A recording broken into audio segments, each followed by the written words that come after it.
finales de los años 90, con la nueva generación del 911 llegarían las primeras pruebas y polémicas. Un año antes, el Porsche Boxster ya había anticipado la estética del futuro 911, un roadster muy aclamado, pero que desde su inicio se tildó a su motor como algo indigno de un Porsche. En este largo vídeo abordaremos las pruebas de las versiones más icónicas de las generaciones 996 y 997, para así conocer en realidad qué aportaba cada uno en su momento frente a su competencia. Pero vamos a dejar descansar un poco a Motor 16 para abordar una prueba realizada a principios del nuevo siglo por el semanal Coche Actual. Ya que a las nuevas matrículas este 911 Carrera con sus polémicos faros en forma de huevo frito tendría que enfrentarse cara a cara con una de las generaciones del M3 más queridas por la afición, el M3 E46.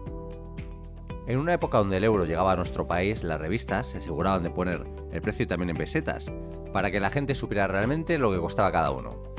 Y con el precio comienza uno de los principales problemas de esta generación del 911. El M3 E46 era más potente, más usable y con un precio de 9,7 millones de pesetas era mucho más barato que la generación del icono alemán, la cual volaba por encima de los 13 millones de pesetas. Está claro que eran conceptos diferentes, pero teniendo en cuenta lo contado anteriormente, este 996 se ha de lucir en los aspectos principales que se espera de todo buen deportivo para ganar a su duro rival. Comencemos. Analizando las mecánicas, los dos recurren a su receta clásica. Curiosamente, el motor del Porsche es el más grande pero menos potente, y es que esta generación del M3 E46, de su motor de 3.200 cm3, lograba extraer 343 caballos de potencia, conformándose el nuevo 911 con solo 300 de su motor boxer de 3.4 litros. Aún así, el Porsche tendrá la ventaja de ser más ligero que el BMW, por lo tanto, al final la relación peso-potencia será prácticamente la misma. Prestacionalmente los dos coches corren prácticamente igual, aunque el M3 logra recuperaciones algo mejores. Uno de los factores diferenciales del 911 siempre fue su capacidad de frenada, la cual sigue siendo excelente. El problema es que la del M3 es igual o incluso mejor, logrando pararse a 140 km por hora en tan solo 70 metros, necesitando el Porsche 2 metros más para realizar la misma operación. Por ahora la cosa pinta mal para el Porsche, corren lo mismo, frenan prácticamente igual y encima es mucho más caro. Si analizamos su diseño exterior e interior, el Porsche tendrá como grandes bazas su inconfundible estética que nos darán un punto diferencial. En una época donde no existían los Cayenne, Macan o Panamera, ver un Porsche era algo excepcional. Cuando pasamos al interior vemos que está mejor acabado que el BMW M3, aunque como era de esperar, su espacio es mucho menor y sus plazas traseras son testimoniales. Como bazas, el BMW M3 tendrá su relativa discreción, donde la mayor anchura de su carrocería, las 4 salidas de escape y sus llantas de 18 pulgadas dejarán ver que este BMW no se trata de un Serie 3 normal. Su interior es el de una berlina, amplio delante y suficiente detrás. Con un maletero de 410 litros duplicará el del Porsche, que solo cuenta con 200 litros de maletero. Pero el M3 tiene otro as en la manga, el equipamiento, siendo mucho mayor que el del 911. El M3 equipa de serie faros de xenón, asientos de regulación eléctrica y ordenador de a bordo, por lo tanto, igualando el equipamiento, la diferencia económica es aún mayor. Cuando pasamos a conducirlos comenzaremos dando un dato importante. El motor del BMW colocado en posición delantera permite un óptimo reparto de pesos del 50% delante y 50% detrás. La clásica disposición trasera del motor del 911 repercutirá en su reparto de pesos y posterior comportamiento. Lastrando el eje trasero con el 61% total del peso, recayendo solamente el 39% en el eje delantero, este aspecto condicionará a la postre el comportamiento del Porsche. Cabe destacar otra gran diferencia. Este M3 equipa de serie control de tracción y de estabilidad, opción por lo que hay que pagar en el Porsche 911, resultando algo muy recomendable. Con los controles activados los dos son dóciles y amigables, pero claro, al final estos sistemas no hacen más que ocultar las carencias del chasis. Para saber cómo van, lo mejor es desconectarlos. En este caso el 911 se comportará como siempre lo ha hecho, con un tren delantero al que le cuesta entrar en la curva y con un eje trasero sensible al exceso de gas. Por su parte, el tren delantero sigue transmitiendo esa sensación de flotabilidad a altas velocidades, que nos restará confianza al rodar rápido. En cambio, el BMW se conduce de manera más natural, siendo más placentero y fácil de conducir, logrando además una mayor efectividad. Realmente los dos coches son muy efectivos si los conducimos como quieren ser llevados, pero el M3 tiene un comportamiento que nunca antes había tenido una berlina de este tipo. Eso sí, en ambos casos su dirección es mejorable. La del BMW es muy asistida, transmitiendo poca información al conductor. Por su parte, el Porsche sí que transmite lo que sucede bajo las ruedas. El problema es que no nos transmite lo que deseamos, dando sensación de que flotará a elevada velocidad, siendo necesario ir corrigiendo incluso en línea recta. Tras lo dicho, solo nos falta saber lo que corren estas dos leyendas de la automoción. Lo primero y más importante es destacar que el Porsche no ha llegado ni de lejos a la potencia declarada, quedándose en el banco de rodillos en solo 283 caballos.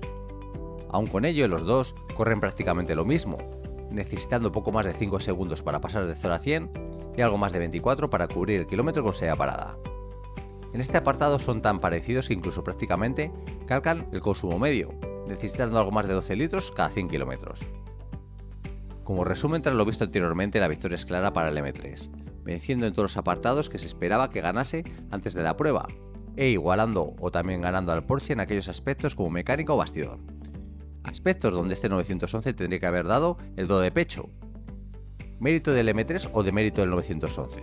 La verdad es que este BMW M3 supuso un hito en su momento, lo que en parte impidió que este 911 luciera más.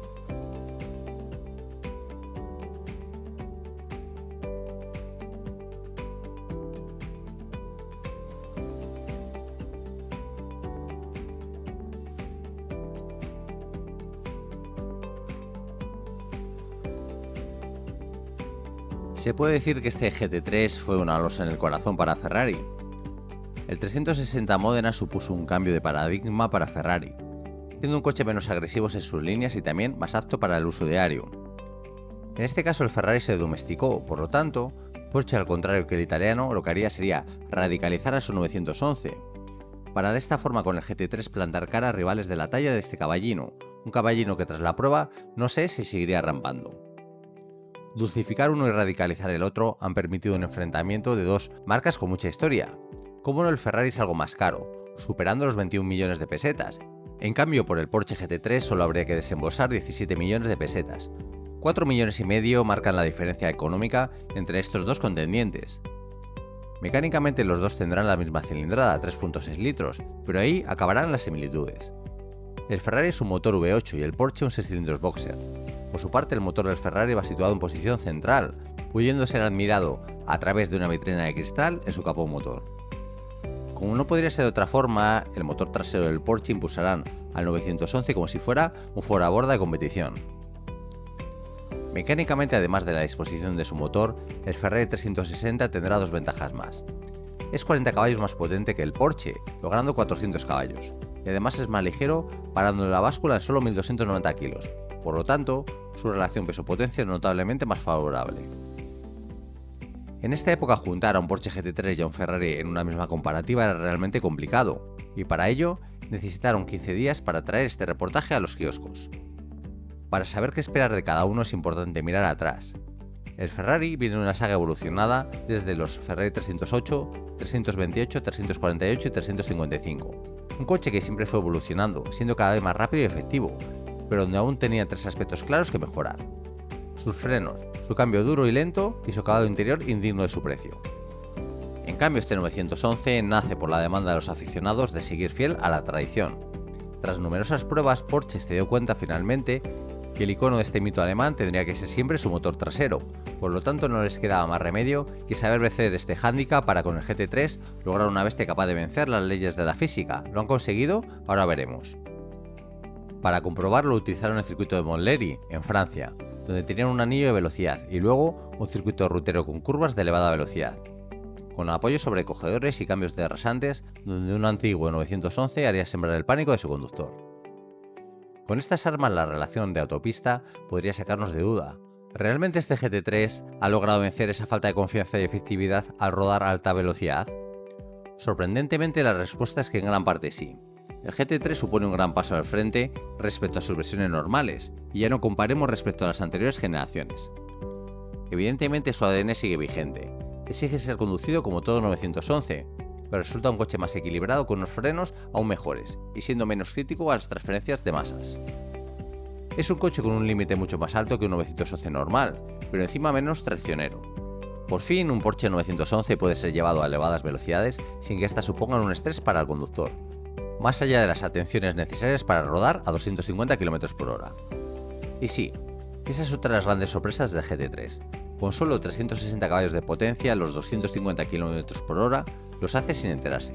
A 280 todo sigue igual de bien, y no mucho más tarde veremos la aguja y el contador digital superar la barrera de los 300 km/h, logrando una velocidad punta real de 307,7 km por hora, una auténtica salvajada para su potencia.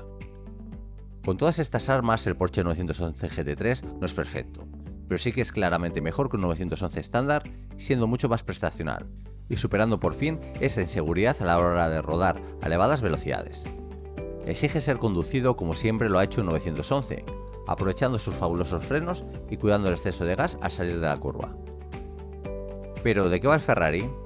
Básicamente este 360 es casi la perfección automovilística. Exige ser llevado como todo deportivo. Cuanto más finos seamos en la conducción, más rápido rodaremos. El Ferrari es un coche equilibrado, no subira ni sobrevira, no es brusco, es solamente perfecto. Su motor es melodioso y estira por encima de las 8000 revoluciones por minuto. Sus relaciones del cambio son más cerradas que las del Porsche, es más, su velocidad máxima, que en la prueba no la pudieron comprobar, se alcanza casi al régimen máximo de revoluciones. Pero no todo va a ser perfecto. El tacto y mordiente de sus frenos sigue siendo mejorable y, sobre todo, su cambio con la clásica rejilla metálica sigue siendo lento y duro. Además, la imprecisión del cambio nos puede poner en apuros cuando conduzcamos al límite en alguna reducción apurada. Si analizamos las prestaciones en aceleraciones, son prácticamente un calco, parando el crono en el 0 a 100 en 4.7 segundos el Ferrari y 4.9 el GT3. Tras los 1000 metros con serie parada, el Ferrari 360 para el crono 23,5 segundos, llegando el GT3 una décima después. En recuperaciones, el Ferrari logra vencer al GT3 claramente, el cual se reivindica logrando una mayor velocidad máxima. Por poco, el Ferrari no logra romper la barrera de los 300 km por hora. En definitiva, la decisión resulta complicada. Con una nota de 9 el Ferrari y 8.5 el Porsche, la excelencia técnica y el equilibrio del Ferrari logran aventajar por poco al GT3. Eso sí, nunca un 911 atmosférico estuvo tan cerca.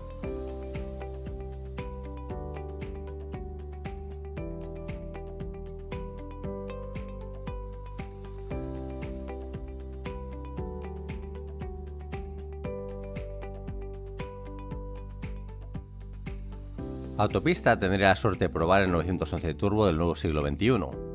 Una nueva bestia algo más potente que la anterior generación del 993 y que anticipaba los nuevos faros que estarían por venir tras el restyling. Con un título que anticipa lo que se habían encontrado, brutalmente eficaz, parece que por fin el 911 permite ser domado sin miedo a que su descomunal potencia nos clave en los colmillos. En una época donde aún no existían las variantes S, este 911 es fácilmente reconocible por su ancha carrocería, aperturas en las aletas traseras, llantas de 18 pulgadas y doble alerón trasero. Con una anchura de 65 mm superior a un 911 normal, logra un CX de 0,31. Ahora su alerón posee una parte de móvil superior, la cual se eleva a partir de 120 km por hora. Como novedad, este nuevo 911 da la posibilidad de montar el cambio automático, la famosa caja de cambios Tiptronic, que como veremos posteriormente le lastra prestacionalmente. Si analizamos las prestaciones de este nuevo 911 Turbo, lo más sorprendente es ver a qué velocidad llega al hacer la aceleración 0 a 1000 metros. Tras haber recorrido este ejercicio, el velocímetro marca 252 km por hora, que serán 239 reales. A nivel de comportamiento, este 911 Turbo se conduce más fácil que nunca. Cuenta con controles de tracción y de estabilidad, tracción total, y gracias al peso de la transmisión que se suma en el eje delantero, ahora el tacto de la dirección es más contundente. Curiosamente, a pesar de ser mucho más potente, ahora el turbo se conduce más fácil que el dos ruedas motrices. Sus discos de freno ahora son 34 mm más gruesos para garantizar la frenada, y unos meses después de la prueba, Porsche lanzaría la posibilidad de montar los frenos carbocerámicos, un opcional que ya de paso eliminaban 20 kg de masa no suspendida. Si vemos lo que corre, el 0 a 100 lo logra en 4.7 segundos y el kilómetro con salida parada en 22,70. Mucho poco, os dará un dato. En los 1000 metros saca 1,9 segundos al carrera analizado en la primera prueba. Si analizamos la versión Tiptronic, pierde casi un segundo en la aceleración larga. Todo lo contrario a lo que pasa hoy en día con las fabulosas cajas de cambio PDK. Para la redacción de Autopista la cosa queda clara. Por 21,7 millones de pesetas ahora tendremos la posibilidad de tener en nuestro garaje el mejor Porsche 911 creado hasta el momento.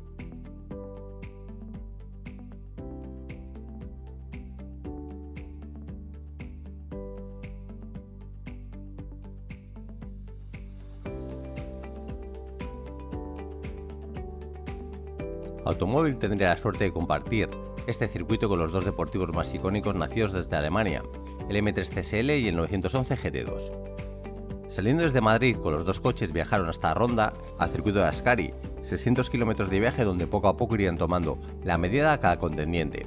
¿Pero de qué van nuestros protagonistas?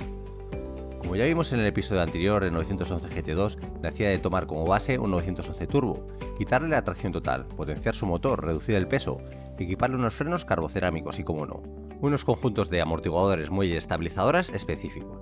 Este es un resumen rápido, pero con 100 kilos menos que el Turbo y con 483 caballos, es de suponer que este coche se trataría de una bestia. Una bestia que de camino al circuito ya experimentaron a no encontrarse a gusto en carreteras como Alfirme, contando con una suspensión tan dura que le hacen parecer un kart, transmitiendo al conductor la más mínima irregularidad. Por su parte, el M3 CSL sigue una receta similar. Sobre la base del M3 se montan unos buckets, un interior más espartano, su motor se optimiza hasta alcanzar 360 caballos, se monta un equipo de frenos más potente, unos muelles y amortiguadores más enérgicos. Pero lo más importante del CSL es la reducción del peso. En este caso, quitarle 110 kilos fue más complicado. Para ello, el techo y los paneles de las puertas son de carbono, el capó es de aluminio y el cristal delantero cuenta con un vidrio más fino, entre otras cosas. Todo esto es aderezado con unos neumáticos casi de competición, los ahora conocidos Michelin Pilot Sport Cup. Para saber de qué va cada uno hay que tomar un dato importante. El M3 CSL equipa control de tracción y de estabilidad de serie, eso sí, desconectable. En cambio, el Porsche GT2 no lo puede montar ni en opción. Este dato nos anticipará las intenciones de cada uno. El M3 CSL es un M3 mejorado. Cada uno de los puntos que hacía bien ahora los hace mejor. Corre más, frena mejor, es mucho más rápido de reacciones, pero aún así mantiene uno de los puntos fuertes del M3. Se deja domar aún jugando con él. Con el M3 CSL tenemos la sensación de tener todo bajo control, permitiendo al conductor un derrapaje controlado. Si todo esto os parece poco, otro punto en el que ha mejorado es en su sonido. Su nuevo sistema de escape hace que este nuevo M3 aún suene mejor. Cuando pasamos al GT2 lo hacemos a una máquina mucho más seria. Si el M3 CSL corre, el GT2 proporciona un empuje descomunal a cualquier régimen. Sus suspensiones son más enérgicas que las del CSL. Sus frenos carbocerámico permiten unas apuras de frenada aún mayores, siendo imposible fatigarlos. Como era de esperar, conducir el GT2 no es tan fácil. Aún así, si no exploramos sus límites tratando el acelerador con dulzura, este Porsche no planteará problemas. Una vez les exigimos y si el conductor se habitúa al estilo de conducción de todo 911, jugando con las inercias y modulando el acelerador, el 911 GT2 será claramente más rápido que el M3 CSL. Al final, el 911 GT2 es un coche más extremo que el BMW y como tal, si exploramos los límites será claramente más rápido en circuito, pero también resultará mucho más exigente. Ahora solamente falta saber lo que cuestan y lo que corren. Pues bien, el M3 CSL costaba 94.100 euros y el 911 GT2 204.000 euros. Por lo tanto, por lo que cuesta el GT2 nos podremos comprar dos M3 CSL y nos sobrará dinero. ¿Un chollo? Visto así, está claro que sí. Pero si lo vemos desde el punto de vista que cuesta 30.000 euros más que un M3 normal, tal vez cambiemos de opinión. Si vemos lo que corre en el GT2 literalmente pulveriza el CSL. El 0 a 100 el Porsche lo logra en 3.8 segundos y el BMW en 5.39. Para llegar a los 160, el GT2 solo necesita 7.9 segundos y el BMW 11.76. Dos coches que prestacionalmente están a un abismo, pero con el mismo objetivo: hacer de estas dos leyendas aún más rápidas y extremas.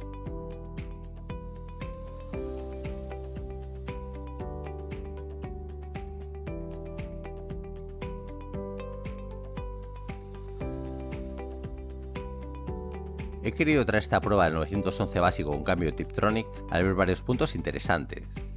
Es el más básico, pero cuenta con dos extras importantes que resultaron novedad en esta generación: la suspensión activa y el paquete Sport Chrono. Eso sí, ¿cuánto penaliza el cambio automático Tiptronic? Mecánicamente su motor es prácticamente el mismo de la última evolución del 996. Sus 6 cilindros boxer tan solo ha ganado 5 caballos de potencia, por lo tanto, ahora esta versión básica logra 325 caballos. Una de sus grandes novedades de la generación 997 era la suspensión activa, un extra por el que había que pagar pero que se montaba de serie en las variantes S. Esta nueva suspensión activa tiene dos modos de dureza, normal y Sport. Aún así, Porsche daba la opción de montar al 911 una suspensión normal más dura y rebajada en 20 mm. Rápidamente al iniciar la marcha y superar los 200 km/h, ven una de las mejoras de esta generación. El aplomo y la seguridad que transmite a altas velocidades es mucho mayor. Todo ello está unido con un mayor confort de marcha, gracias a su suspensión que permite que el 911, además de ir más asentado, sea más confortable que generaciones anteriores.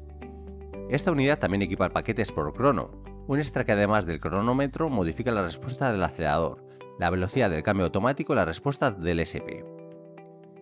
Esta nueva generación del 911 ha suplido uno de los problemas del 996, su estabilidad a elevada velocidad.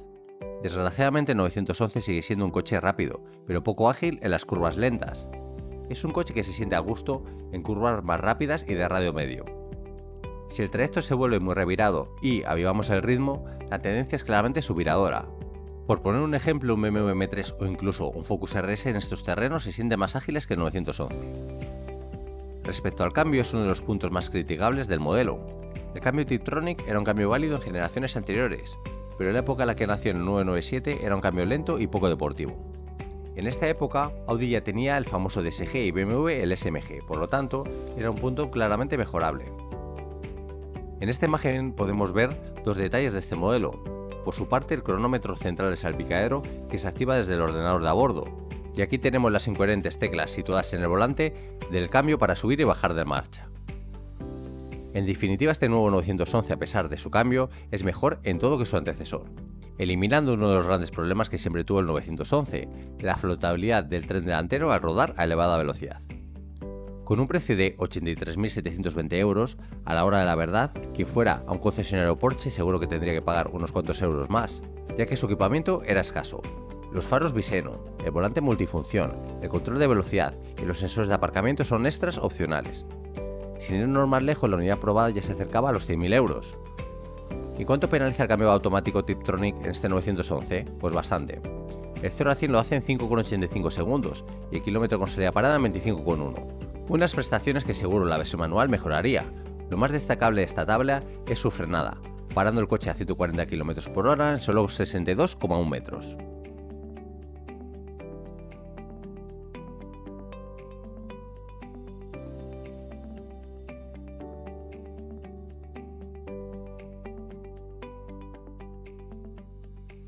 Posiblemente en esta comparativa tengamos uno de los 911 de la generación 997 más equilibrados, un Carrera S con cambio manual y paquetes por crono.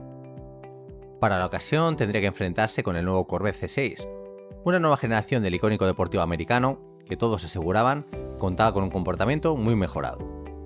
Como siempre ha pasado, uno de los principales atractivos del Corvette ha sido su precio, ofreciendo mucha potencia por poco dinero. Tal es así que entre los dos rivales hay casi 30.000 euros de diferencia, una diferencia tan abultada que simplemente el precio puede cantar la balanza por el contendiente americano. Aún así veamos si esa diferencia económica está justificada. El nuevo Corvette, como es habitual, cuenta con un gran motor de 8 cilindros en V de 6 litros de cilindrada. Su concepción parece del siglo pasado, al contar con un único árbol de levas y solo 2 válvulas por cilindro. Logra 404 caballos de potencia y un elevado par motor, algo que será necesario para poder mover los larguísimos desarrollos de su caja de cambios. En cambio, el Carrera S cuenta con el aumento de cilindrada respecto al Carrera normal. En este caso, su motor boxer alcanza 3,8 litros de cilindrada y reivindica 355 caballos de potencia a 6.600 revoluciones por minuto. Por lo tanto, la diferencia es abultada. En favor del alemán, su peso es menor y, sobre todo, sus desarrollos del cambio más acertados pueden ser determinantes. Una vez iniciamos la marcha, los dos propulsores se muestran inagotables, con gran poderío, aunque resultando algo más impactante la potencia del Corvette. Aún así, cuando queremos recuperar velocidad, los desarrollos mucho más cortos del Porsche nos ayudarán a lograr mejores recuperaciones sin cambiar de marcha. Si hablamos del comportamiento rápidamente, vemos que el nuevo Corvette ha evolucionado. A diferencia de generaciones anteriores, ahora su bastidor permite sacar partido de todo su potencial. Aún así, la puesta a punto del Carrera S está un claro escalón por encima, siendo más eficaz en curva, contando con una dirección más precisa y de mejor tacto. En conclusión, el Porsche se siente cómodo en cualquier tipo de trazado, en cambio el Corvette se siente más a gusto en trazados rápidos. En el apartado de freno los dos disponen de una frenada sobresaliente, pero el Porsche tiene una mejor capacidad de resistencia a la fatiga. Como podemos ver, al final el Carrera S es mejor en cada uno de los puntos que vamos analizando, y para poder justificar aún más la diferencia económica, basta ver sus interiores.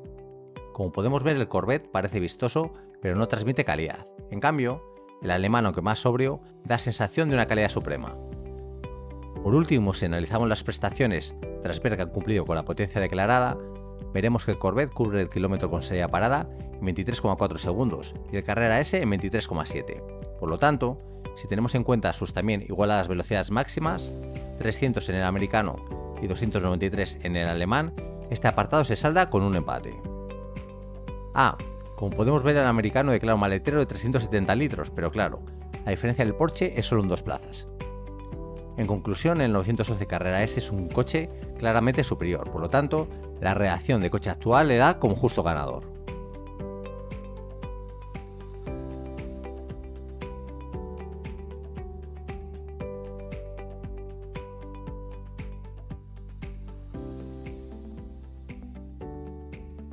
Para concluir el vídeo no os traigo un GT3, sino 4 GT3.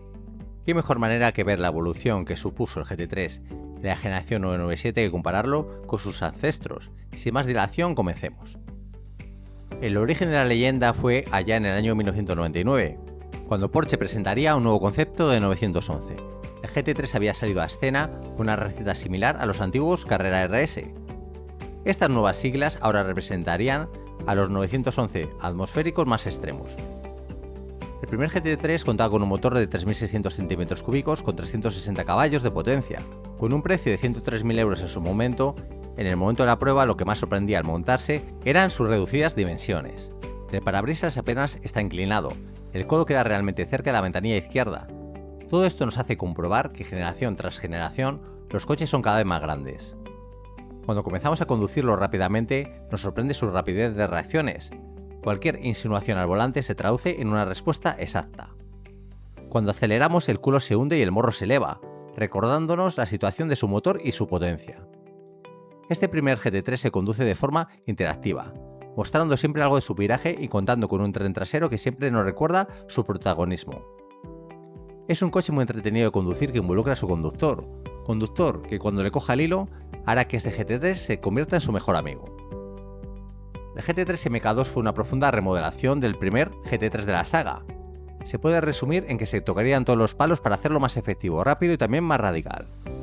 Los neumáticos y los frenos eran específicos, nuevos sincronizadores de la caja de cambios para ganar precisión, unas suspensiones más radicales y un trabajo en su motor de 3.6 litros disminuyendo rozamientos internos para lograr extraer 380 caballos de potencia. Ahora el corte de inyección se establecía en 8.250 revoluciones por minuto. Estos cambios se habían logrado en este GT3, un coche mucho más rápido pero también más exigente. Desde el primer momento se siente más potente, con una mayor capacidad de frenada y con una mayor capacidad de adherencia. En contrapartida, la suspensión tan dura compromete su uso en carreteras bacheadas. El primer GT3 es un coche más usable para el día a día. En cambio, esta evolución del GT3 se siente como un coche más preparado para rodar en circuito, para lo bueno y para lo malo. Como podemos ver en el título del primer GT3 en la generación 997, este coche supone entrar en otra dimensión. Este nuevo modelo supone una mezcla perfecta entre las anteriores dos generaciones. Uno de los principales cambios fue la adopción de la suspensión activa PAMS.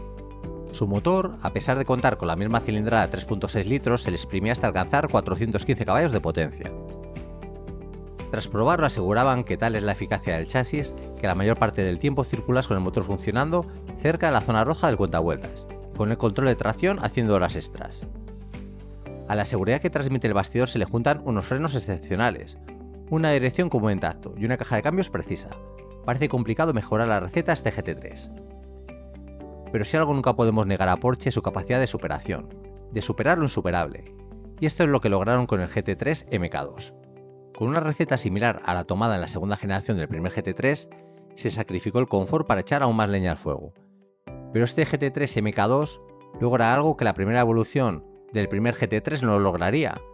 Involucra a su conductor en una experiencia única de conducción.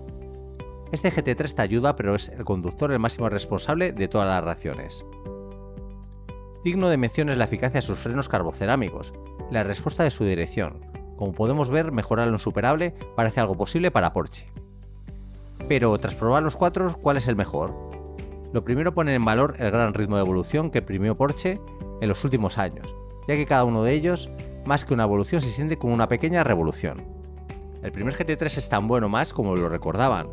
Sus compactas dimensiones y su sencillez al conducirlo enamoran. La segunda generación del 996 GT3 es más rápido, pero tal vez ofrece una experiencia de conducción un poco extrema. Pero como Porsche no tropieza dos veces con la misma piedra, esto no pasó con los GT3 de la generación 997. Siendo el MK2 mejor en todos los aspectos, siendo más rápido pero sin convertirlo en una fiera indomable.